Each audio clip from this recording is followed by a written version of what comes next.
खड़े नहीं उतरेंगे तो इस्तीफा दे देंगे। बीच में जैसे योजना आई और उन्होंने कार्य नहीं किया तो सबसे पहले यहाँ पर उपस्थित सभी परिजनों को मेरा स्वागत करना और देश के भविष्य बच्चों को मेरा स्नेह और आशीर्वाद। मैं आप लोग के सामने बस दो मित्र जो हम आस-पास देखे हैं, मेरा जो अनुभव हुआ है उस पर मैं बोलना चाहूंगी कि कुछ लोग सोचते हैं कि हम वोट देने नहीं जाएंगे तो एक वोट से क्या ही हो जाएगा, क्या बिगड़ जाएगा।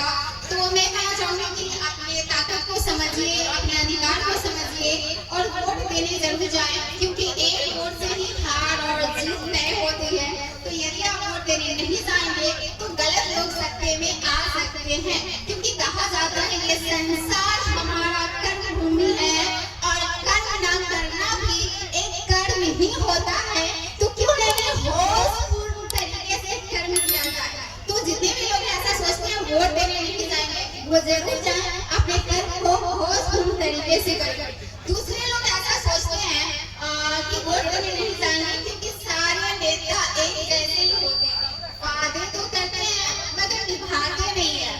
तो मैं ये कहना चाहूंगी, हाँ हो सकता है अब तक होती आई है, लेकिन अगर आप बदलाव ही नहीं करोगे तो कैसे परिवर्तन आएगा समाज में। तो आपको बदलाव चाहिए तो सबसे पहले खुद से बदलाव लाना होगा कि हमें नेता को बदलना होगा। नेता बदलेंगे तो ही संभावना रहेगी कि परिवर्तन आ सकता है। तो कहा जाता है कि रिस्क ना लेना भी एक रिस्क ही होता है। तो क्या आप लोग तैयार हैं रिस्क लेने के लिए, भाई से जिताने के लिए? तो मैं आपसे वादा करती हूँ, यदि मेरे पति का आपके उम्मीदों में खड़े नहीं उतरेंगे तो इस्तीफा दे देंगे। बीच में जैसे योजना आई और उन्होंने कार्य नहीं किया तो मैं चाहती हूँ कि आप सभी लोग रिस्क लें और कुछ थोड़ा सा देश की जो दुर्गति हो रही है उस पर मैं बोलना चाहूंगी कि हमारे देश में लगभग 80 करोड़ लोगों को राशन दी जाती है मुफ्त में और इस पर खर्च होता है लगभग प्रति वर्ष 2,00,000 करोड़।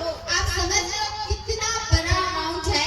इससे हमारे देश में रोजगार पैदा किया जा सकता था, हमें बेरोजगारी से मुक्त की जा सकती थी, परंतु ऐसा नहीं किया जाता क्योंकि सरकार हमें मानसिक रूप से बीमार बनाना चाहती है कि हम दाना छिटते रहे और इसी पर इसका पेट पलते रहे। क्योंकि जब हमारा पेट भर जाता है तो हम कंफर्ट जोन में चले जाते हैं और स्क्रॉल करते रहते हैं। तो ये रास्ता नहीं है, ये आपके जिज्ञासा को मारा जा रहा है और 50 तरीके का योजनाएं आ रहा है आपको केवल भटकाने के लिए।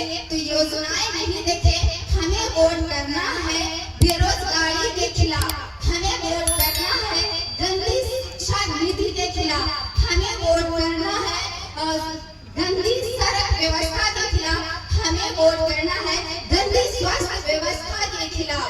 करेंगे ना? अगर नहीं करेंगे तो आने वाली पीढ़ियां आपको भी दोषी ठहराएगी। आपने भी बिका था 10,000 में, आप भी उतना ही बड़े गुनाहगार हो जितना इस देश के राजनेताएं हैं। तो नहीं बिकेंगे ना? सोच समझ कर वोट देना, किसी को दे। यदि आपको लगता है कि मेरे प्रति इस योग्य है तो इन्हें भारी मतों से जिताएं। यदि आपको लगता है नहीं, जहाँ भी आपका तर्क शक्ति साथ दे रहा है वही वोट दे। और धन्यवाद। और एक बात और मेरे दिमाग में आया कि देश की जो बेरोजगारी बढ़ती जा रही है ये हमारे देश के युवाओं के लिए बहुत ही गलत है। वो 3 भागों में बढ़ सकते हैं, क्योंकि जब पेट नहीं भरता तो कोई नैतिकता हमें याद नहीं आती। बहुत सारे युवा अपराधजनक कार्य कर सकते हैं, चोरी मर्डर, पेट भरने के लिए कुछ भी की जा सकती है। बहुत सारे युवा डिप्रेशन में जा सकते हैं, बहुत सारे नशे के शिकार हो सकते हैं, क्योंकि पेट नहीं भरता तो फिर टेंशन डिप्रेशन होना ही लाजमी है। तो हमें बेरोजगारी के खिलाफ वोट देना ही होगा। और मेहनत तो बस एक छोटी सी शुरुआत है। यदि आपका प्यार और आशीर्वाद रहा तो ये लड़ाई राज्य और देश स्तर तक भी लड़ी जाएगी। आप सभी का बहुत बहुत धन्यवाद।